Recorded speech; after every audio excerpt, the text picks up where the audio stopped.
திமுகவினர் பல இடங்களில் போஸ்ட் ஓட்டிருக்காங்க. ஜிபே என்ற பேரில் வந்து பிரதமர் மோடியுடைய படத்தோட பாஜக செய்த ஊழல்கள் அப்படின்னு சொல்லி என்னன்னா ஒரு ஸ்கேன் பண்ண வீடியோ வர மாதிரி வந்து போஸ்ட் ஓட்டிருக்காங்க. மூளை இல்லாமல் பார்க்குறேன், மூளை வளர்ச்சி குறைந்தவர்களாக பார்க்குறேன், இன்னும் கொஞ்சம் படிக்கணும்னு பார்க்குறேன், எல்கேஜியில் சேர்த்து ஒன்றுன்னு பார்க்குறேன், இன்னும் கொஞ்சம் அறிவை வளர்க்க வேண்டும் என்று யோசிக்கின்றேன். போஸ்டர் ஓட்டவங்களும் அப்படித்தான் நான் பார்க்குறேன்.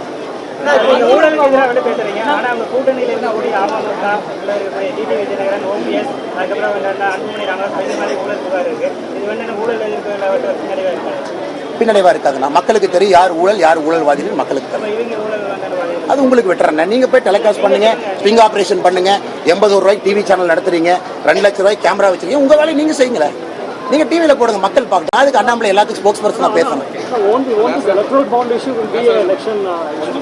Why it is good only? We are very transparent.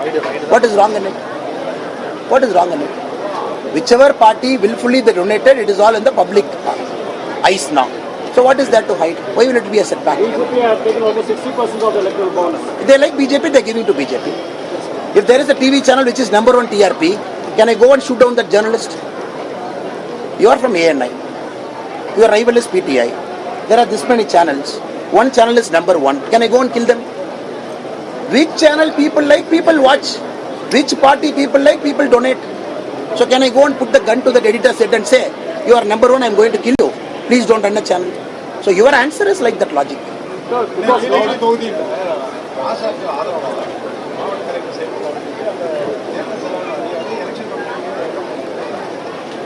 இதை பற்றி நீலகிரியினுடைய அப்சர்வர்கிட்ட நீங்கள் கேட்கணும்.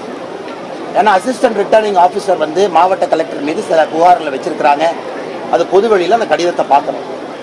நீலகிரியினுடைய ரிட்டர்னிங் ஆஃபீஸர், நீலகிரியினுடைய ஓவரால் அப்சர்வர் யார் இருக்காங்க, அவங்ககிட்ட தான் அந்த கேள்வி கேட்குறேன். நான் பதில் சொல்ல விரும்பலை.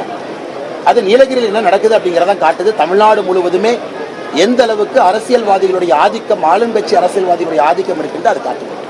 அதிமுகவும் திமுகவும் போட்டி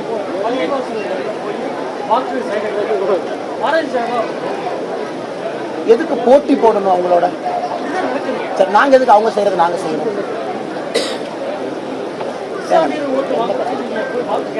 கேட்கிறோம். எதுக்கு போட்டி போட்டு கேட்கணும்? இல்ல, அவங்க போட்டி போடுறாங்களா, நாங்க எதுக்கு போட்டி போடணும்?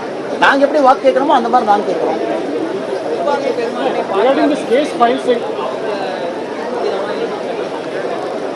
யாருக்கு என்ன தேவையோ கொடுத்துருக்கோம். இந்த வாக்குறுதி 100 வாக்குறுதியும் சிறுபான்மை பெரும்பான்மை பார்க்கல.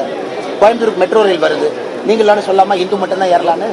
மெட்ரோ ரயில் எல்லாத்துக்கும் தானே, பால் எல்லாத்துக்கும் தானே, தண்ணி எல்லாத்துக்கும் தானே. ஸோ வாக்குறுதி நீங்க பிரிச்சு பாக்குறீங்க. உங்களுக்கே அந்த கோபம். முஸ்லீம்ங்கிற வார்த்தை இல்ல, கிறிஸ்டியன்கிற வார்த்தை இல்ல, அப்ப மெட்ரோ ரயில்ல போர்டு வச்சிடலாமா நீங்க கேட்குறீங்க? நாங்க எல்லாருக்கும் பொதுவான வாக்குறுதி தான் கொடுத்துருக்கோம்.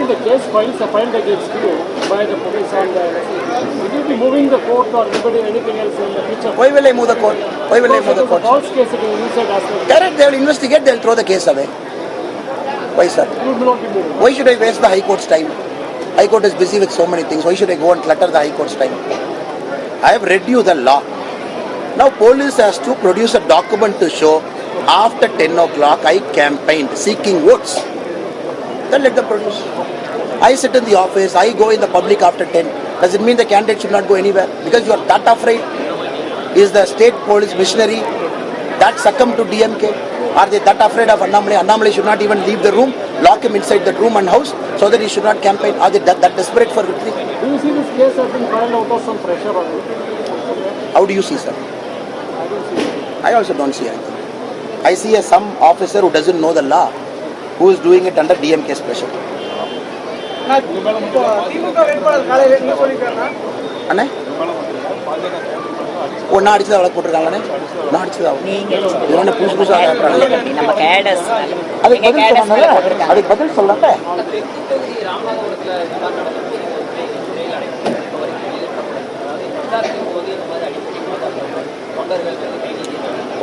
அன்னைக்கு தம்பி நானும் ஒன்னா தான் போனோம். அவர் எப்படி நம்ம கிட்ட நடந்துட்டாருன்னு கேளு. ஒரு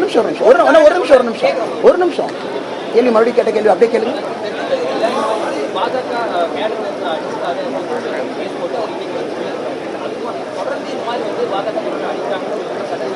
குற்றச்சாட்டுன்னு சொல்லுங்க, ஏன் பாஜக அப்படி இருக்குன்னு சொல்லாதீங்க. வீடியோ போட்டு காட்டுறேன் உங்களுக்கு. உங்க கேள்வி என்ன கேட்டீங்க இதுக்கு முன்னாடி? தொடர்ந்து ஏன் பாஜக தொண்டர்கள் இந்த மாதிரி நடந்துக்கிறாங்கன்னு கேட்குறேன். வீடியோ போட்டு பார்ப்போமா. நீங்க கேள்வி கேட்கறதுக்கு முன்னாடியே நீங்க ஒருதலை பட்சமா நீங்க கேள்வி கேட்டா பொறுப்பு நானா? குற்றச்சாட்டு 10,000 பேர் வைப்பாங்கண்ணா. நீங்க போய் இன்வெஸ்டிகேட் பண்ணுங்க. பிரஸுக்கு வேலை தானே. எல்லாம் பிரஸ் மீட்ல அண்ணாமலை சொல்லணுமா? நீங்க கிரவுண்ட்ல போய் கேளுங்க. 4 பேர் பொதுமக்களை போய் கேளுங்க. நேற்று யார் 10 மணிக்கு மேல காத்திருந்தது யாருன்னு கேளுங்க. நான் எப்படி பிஹேவ் பண்ணேன்னு கேளுங்க. நீங்க மக்கள்கிட்ட போய் கேட்கணும். இப்ப திமுக வேட்பாளர் காலையில் என்ன சொல்லியிருக்காருன்னா, பாஜக தோல்வி பயத்தால வெளி மாநிலங்களிலிருந்து ஆட்கள் இறங்கி கலவரத்தை தூண்ட முயற்சி பண்றாங்க. வெளி மாநில ஆள் யாராச்சும் பாத்தீங்களா? நீங்க பாத்தீங்களா? இல்ல நான் உங்களுக்கு கேட்கறேன். பாத்தீங்களா? நானும் பார்க்கல. பாத்தீங்கன்னா தயவு செஞ்சு சொல்லுங்க. நானும் பார்க்கல. Before you went to that Chamber of Commerce, that industries were expressing their concern about that industries are very much affected out of GST. I have given all the reply. Industry is happy. We are going to solve everything.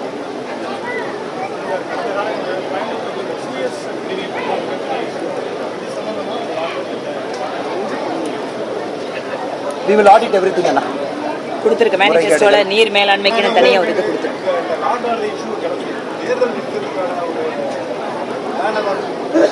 யார் தேர்தல் என்றீங்கன்னா திமுகவா? தெரியல.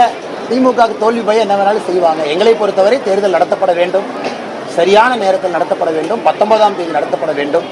நாங்கள் தான் தெளிவாக இருக்கோமே. தங்கச் சுரங்கத்தையே கொட்டினா கூட இங்கே பாரதிய ஜனதா கட்சி வெற்றி பெற போவது உறுதி. ஆனால் நாங்கள் யார்கிட்டையும் போய் தேர்தல் நிறுத்தங்கள்லாம் நாங்கள் பெட்டிஷன் கொடுக்க போகிறதில்ல. திமுகக்கார என்ன இருந்தாலும் கூட பாரதிய ஜனதா கட்சி தொண்டன் அதை தாங்குவான், களத்தில் நிற்பான். ஏப்ரல் 19ஆம் தேதி மக்கள் வந்து வாக்கு செலுத்தும் வரை எங்கள் தொண்டன் களத்தில் இருக்கும். Yes madam.